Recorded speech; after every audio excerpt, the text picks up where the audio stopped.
is the ghost of Scary Movie 1. It's coming back to get you. Bang. And action.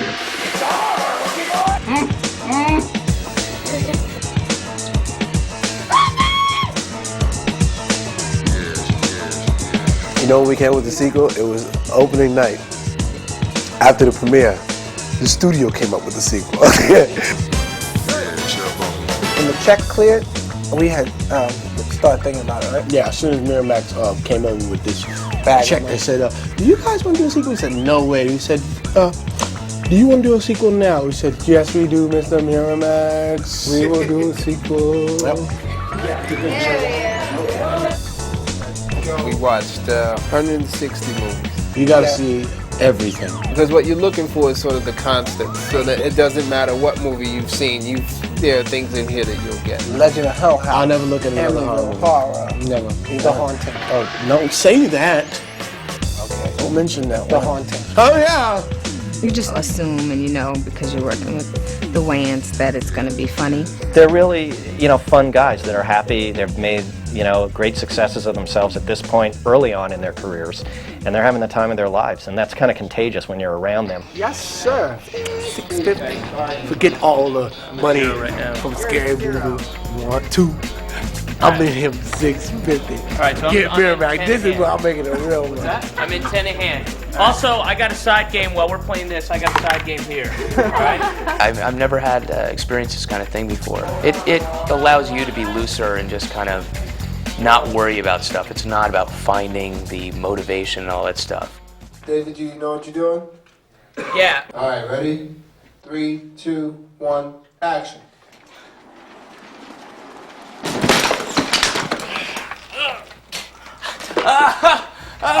What's special about these movies is that they let people laugh at things that can be scary or things that take themselves too serious. Tell it no. No. I'm your friend. I'm your friend. Please. No. Now call for No.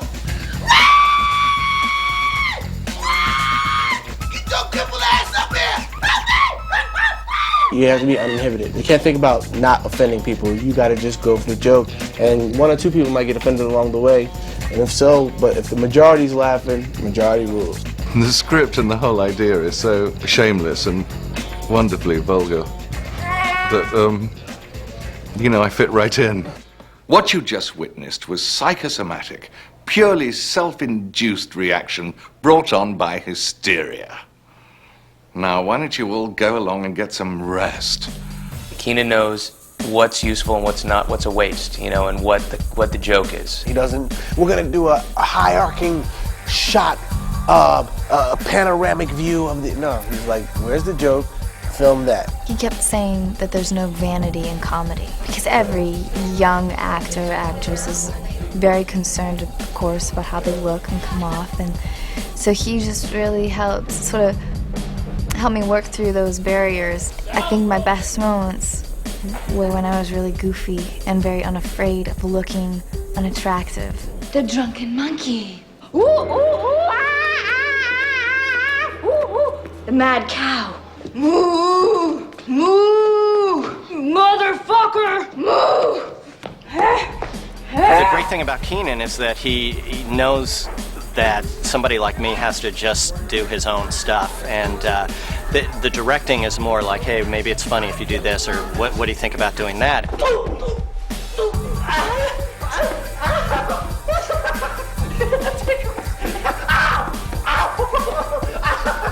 I like it. He's also extremely patient and very calm. A lot of comedy directors aren't calm at all. I mean, it depends on what hat he wears. Sometimes he wears the hat of evil. The hat of evil is very He has this big blue hat, and it says FUBU on it. And nothing is funny that day. Yeah. Whenever Everything he wears that bothers hat, the hat is possessed. Yes. Yeah. So on that day, that's the day you definitely be on point. They're a real pain in my ass, and if we never work together again, it'll be soon enough. There, I said it, okay?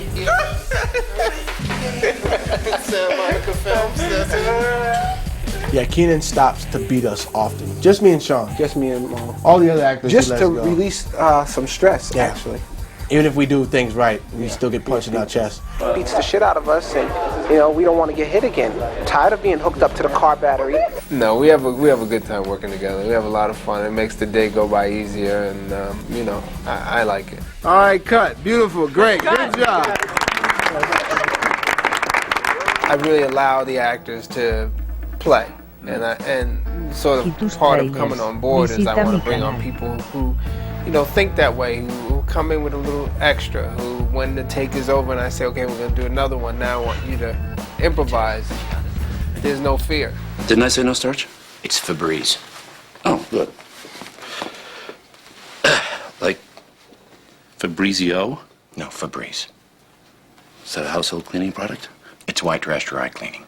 Excuse me? White trash dry cleaning. Ah, well, you would know. So let us continue. There was only one moment that I actually thought out ahead of time, which was the first time I see the demon. And what it was, I was supposed to just come in and there was supposed to be a moment where he goes, there's the demon. I go, remember, don't ask it too many questions. And he said, why? Because she will lie? And I said, no, because she has bad breath. It was just stupid, you know. And I said, Keenan, this isn't funny, is it? And he said, no, I don't think so. And I said, well, let's just look at it from a logical point of view, like real acting. Let's think about this for a second. What would happen if this guy comes in and sees her for the first time? Fuck this. Fuck. Just like on the spur of the moment, well, I mean, he howled laughing, so we knew we had it. You know, we just threw the jokes away. We didn't bother to say them and just did that entrance. My little demon double. We decided to have a rapprochement between God and the demon, huh? We're going to work these things out. A little negotiating. The reason that he's so funny is that you don't expect him to be funny. He's such a serious actor, so when he comes in, everybody thinks, oh, okay, he's for real. And then he starts to do all these funny things, and that's what makes it fun, is that you don't know it's coming. If I'm going to do a comedy, I don't want to do some subtle, sort of boring-ass comedy. I want to do some all-out, ridiculously hold-your-stomach, choking, laughing kind of comedy. That's what this is. 3, 2, 1, vomit. I said, just send me a copy of my paycheck again and I'll be able to do this. Thanks. Yeah. So if they come closer or they'll come, you know what I mean? Just make it where it's even trying. Okay. No. I assumed, yeah, okay, so I'll come on and they'll do a couple of close-ups of me going hi-ya and that kind of stuff. And I haven't, you know, I got out of gym class, you know, in 12th grade. I haven't exercised seriously in like 30 years. That's a wonderful thing, and it's all part of just working with our family and nurturing our humor and trying to make it so that other people get what we're doing and, you know, just having fun. He's fired, he doesn't know. This is an omen. What we gotta do now This is a bad omen. Behind the scenes of Scary Movie 2.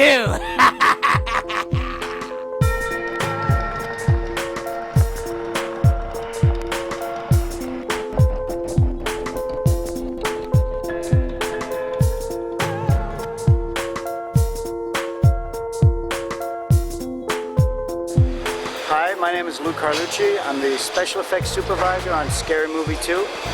I'm going to take you through a little portion of our world and give you an idea of how much fun we have on this show. Follow me. This is our special effects truck that we create a lot of the things that we do, and we also store a lot of the things we do. We have various gags of a piano string breaking, water from a fountain that comes out, vomit rigs, joint rigs for smoking joints, and the old penis gag. The boob gag is pretty interesting, where we have inflatable boobs, and it takes the place of an airbag to stop someone's impact into a wall. The bird poop. It's very heavy because, as we know, it takes a lot of bird poop in this show to make the gag work. I've sent people out to parks and various places to actually get samples and bring them back, and you know, we've gotten pretty close. And, bird poop consists of cream spinach baby food. Is always a great ingredient in texture and color. Also, coffee. A little bit of little chunks of things in the bird poop, and this has worked real well for us. The parsley flakes, again, very little, just to give it that flavor.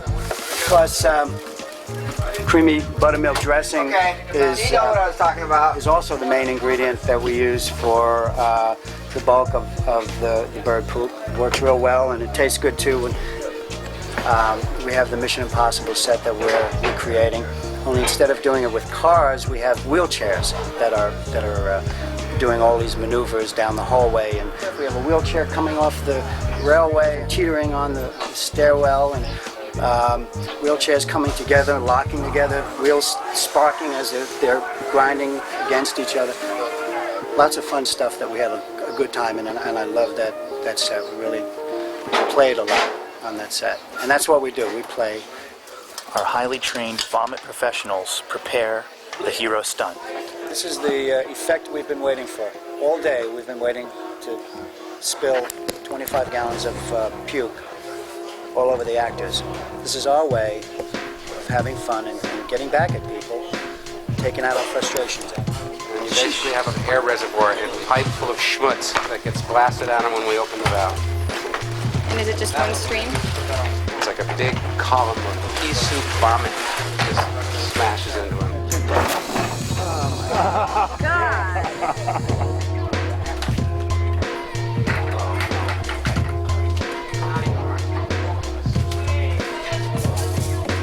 Yes. 3, 2, 1.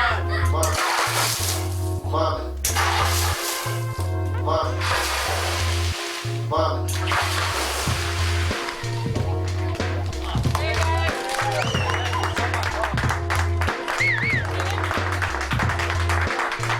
There's an exorcist scene where the actor is levitating. She's levitating so high that she hits a fan blade. So what we're doing is we're designing a fan blade that someone can actually hit and not be hurt, but yet have the blades break off. We've developed this fan blade, which is basically a very light styrofoam fan blade with some balsa wood as a support, and it'll be painted, and as it's spinning, it'll actually break very easily once someone hits it. I sell those hits, Dana. Another rig we have is this bed will act like a lowrider car. Check the switches, Bill.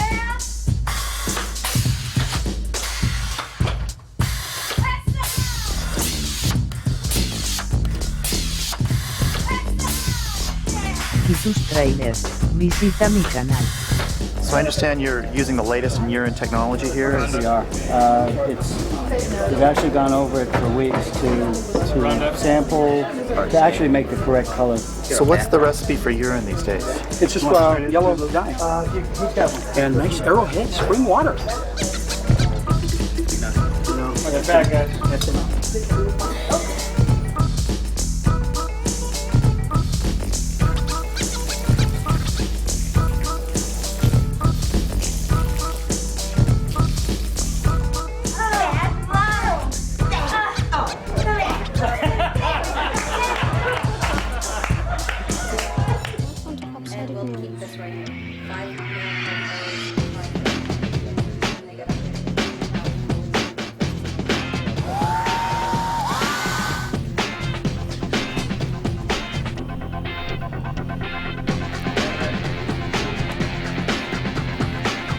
How long does each of these cats take to build? 4 to 5 days.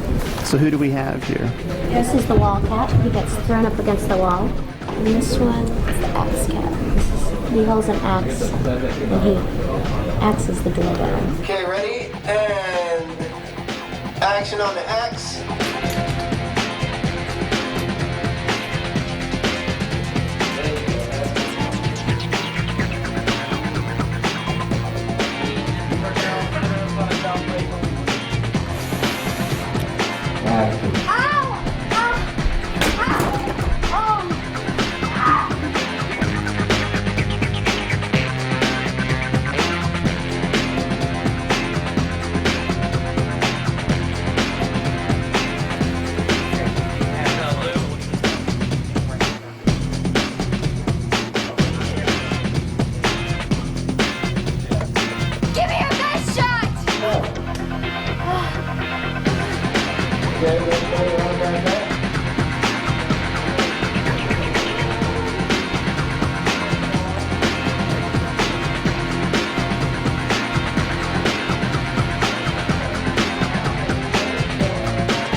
loading a bell onto an air mortar, which is full of breakaway glass. It cleaves and cracks like real glass, as you can see. A lot of people call it candy glass, but there really isn't any such thing anymore. They don't make sugar glass anymore. Right, back in the 30s they used to make breakaway out of sugar, but there was an inherent problem with that. It would melt under the lights.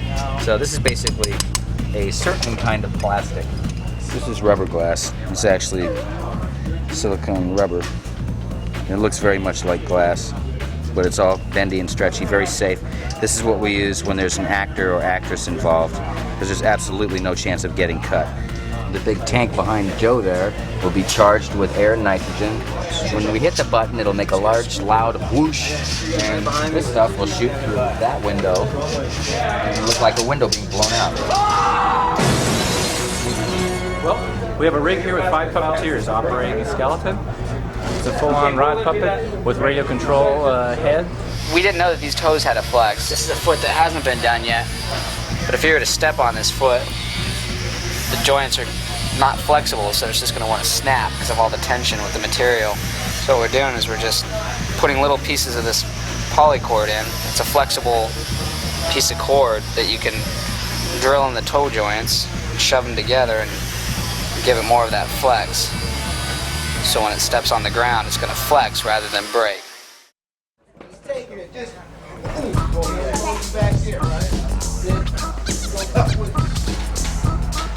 Okay, Tori, get up on the headboard. There you go. All of that now. There you go.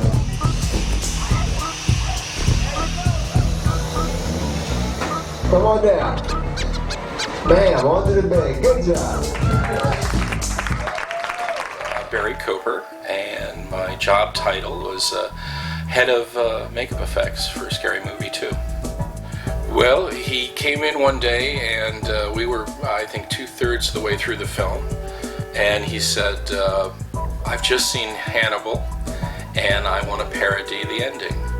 So I went to Ariel Shaw, who was our visual effects supervisor, and Ariel came up with a very clever idea of designing this green bowl. It's actually a digitally green painted lightweight bowl that can fit on top of the cut line on Shorty's head. And what's amazing about it is by putting it on top, then all digital has to do is drop that down into the head.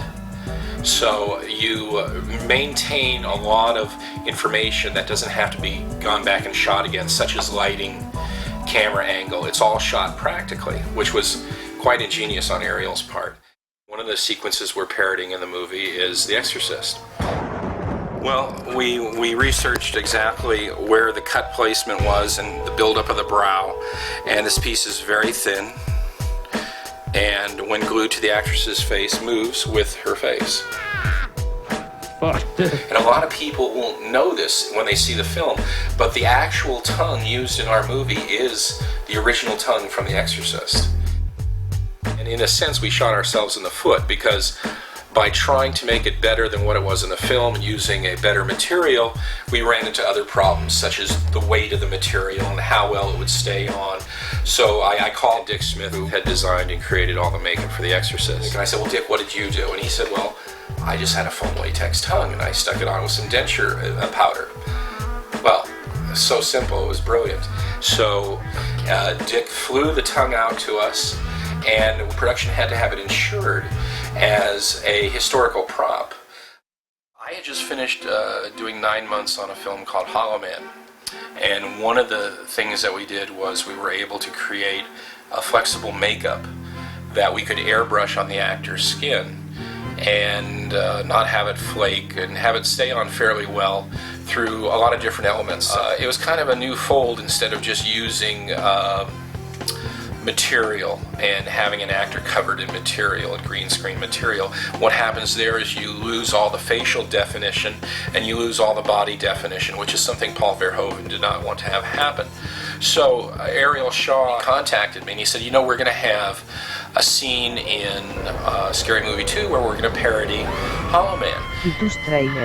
So I came on board and we realized that we could actually take it a step further than Hollow Man. What you can see here is instead of just airbrushing him totally digital green we airbrushed in shadows and highlights. And this information, when transferred to visual effects, was very helpful in helping them see the shadow areas, the eye areas, and all the various facial expressions. I would like to think that I didn't just deliver what the director wanted, but I tried to go one better. I think as a makeup artist, you're not only trying to break down the script and give the director or the producer what they want, but part of your responsibility is to think beyond that and to think, what else could I do to make it even bigger and better for them?